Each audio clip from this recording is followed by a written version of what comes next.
istirab halında olarlar həmişə, narahat olarlar.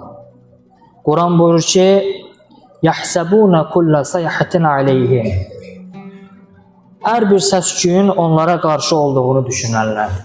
Nəsə bir hadisə baş verəndə elə bilərlər ki, bunların ziyanınadır, bunlardan kimsə nəsə danışır, kimsə bunlar üçün plan qururlar. Bu cür düşünərlər münafiqlər. Qəlbləri xaindir axı. İnsan özü necə də hamını o cür gələr də. Paxıl elə bilir, hamı paxıldır. Nə bilim, bəd fikirli elə bilər ki, hamısı bəd fikirlidir. Özü necədirsə qarşısındakını da elə görər. Kimsə baxır, gülür, elə bilir ki, bunu məsxərəyə qoyur. Kimsə elə belə sadəcə baxır, elə bilir ki, nəsə bununla qarşı bir plancızı. Bu genişlikdə olan dünyanı özləri üçün təhlükə görərlər, narahat olarlar. Möminlər amma tam əksidir.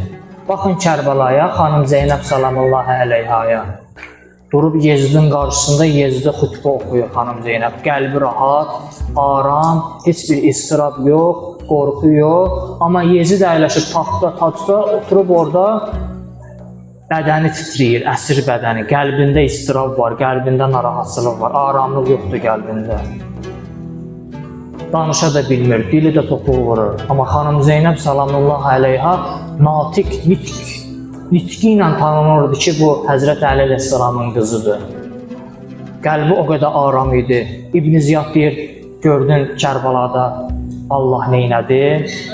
Mən Kərbalada gözəllikdən başqa bir şey görmədim. Bunu hər adam demir. Biz burada oturmuşuq, danışırıq, belə rahatıq. Əzizimizi itirək, əzizimizin başına 100 dənə oyun gətirələr. Düşmən qarşısında sən çıxarsan ağlamadan, kövrəlmədən sən bu sözü şücaətlə deyəsən, bu ruhun böyüklüyündən xəbər verir.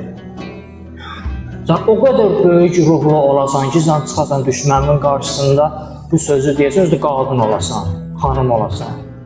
Çox böyük bir şeydir yəni.